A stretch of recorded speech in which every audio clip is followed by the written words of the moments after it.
हे मी केलेलं आहे, त्याच्यामुळे मी न बघता पण मला हे लगेच कळलं काय प्रकार आहे. केस सगळ्यांचे गळतात, पण जेव्हा खूप खूप खूप गळतात ॲबनॉर्मली, तेव्हा वेगवेगळ्या ट्रीटमेंट्स असतात. एक म्हणजे सगळ्यात आधी हेअर ग्रोथचे सिरम्स वापरणे.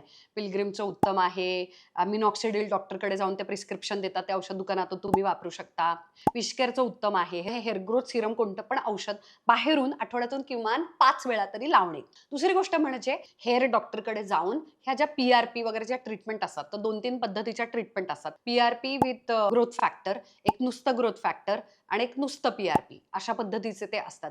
तर म्हणजे काय, तर आपलंच रक्त घेतलं जातं खूप पटकन आणि ते डॉक्टर्सच असतात आणि मग त्या रक्तातून फक्त जे केस वाढीसाठीचं जे रिच खूप छान छान आवश्यक घटक वेगळे केले जातात आणि ते छोट्या-छोट्या इंजेक्शन्समध्ये सुपरफिशियल एकदम बारीक सुई असते.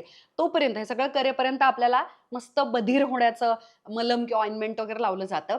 स्प्रे वगैरे पण मारतात. आता इंजेक्शन आहे दुखणारच, पण विचित्र डेंजर लेव्हलला दुखत नाही आणि मग ते टोचवलं जातं सगळीकडे.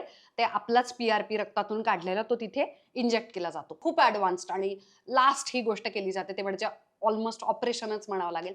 ते म्हणजे हेअर ट्रान्सप्लांट. आपली मुळं मागची किती टक्कल पडलं तरी मानेच्या जवळच मुळं असतात आणि ती काढायची आणि त्याचं चक्क रोपण करणे केसांचं पुढच्या बाजूला जिथे कुठे केस गेलेत. हे सगळ्यात शेवटचं, कारण ते ऑलमोस्ट सर्जरी ऑपरेशन सारखं असतं. याचा ॲक्चुअली डिटेल छान व्हिडिओ केलेला आहे.